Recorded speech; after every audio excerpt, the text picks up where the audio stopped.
Изложите суть вашего вопроса, обращения. Всем добрый день, здравствуйте. Я проживаю по улице Марсангова, напротив нашего дома идет дом 43, там есть детская площадка. Раньше она была действительно очень хорошая, и дети на ней играли. Сейчас она полностью подлежит реконструкции.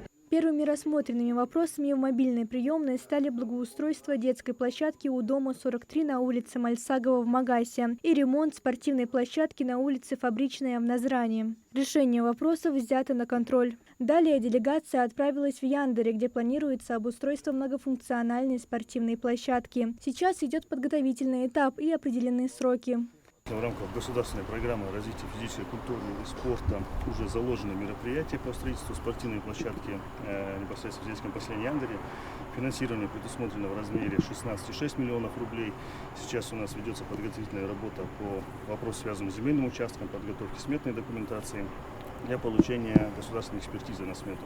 И уже в 2026 году мы планируем начать и завершить работы по устройству данной спортивной площадки. Побывала мобильная приемная и в Нестеровском. Здесь обсудили капитальный ремонт детского сада «Радуга» и определили сроки начала работ. Необходим капитальный ремонт, так как нужно менять пол, потолок, нужно заменить оконные и дверные отверстия, нужно провести электропровод, водопровод, отопительную трассу провести, так как в зимнее время бывает холодно. По словам заместителя председателя правительства Республики Микаила Балахоева, в рамках нацпроекта «Семья на капитальный ремонт детского сада «Радуга» предусмотрено 43,5 миллиона рублей. Работы будут выполнены уже в следующем году до начала учебного процесса. То есть мы планируем, сами ставим срок до 1 сентября, да? Да.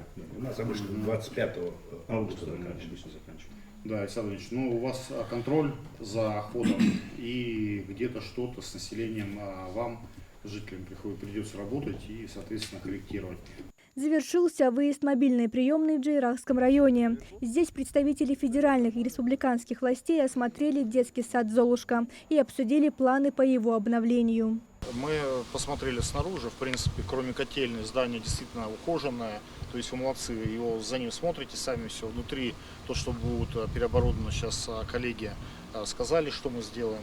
Сроки вы тоже слышали, по вашему обращению я направлю на главу республики письмо и, соответственно, возьмем на контроль вместе с коллегами, будем контролировать ход работы. В рамках нацпроекта «Семья» нами, Министерством строительства Республики Ингушетия, совместно с Министерством образования Республики Ингушетия, мероприятия проработаны. На следующий год, 2026 год, включены в план.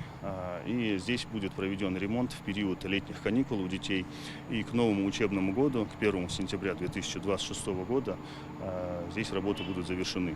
Мобильная приемная президента Российской Федерации помогает жителям напрямую решать вопросы благоустройства, строительства и ремонта. По всем объектам уже установлены сроки начала работ, а контроль за их выполнением ведется на уровне аппарата полномочного представителя президента Российской Федерации в СКФО. Мария Амбата, Маулгирия Хильгов, Магаз 24.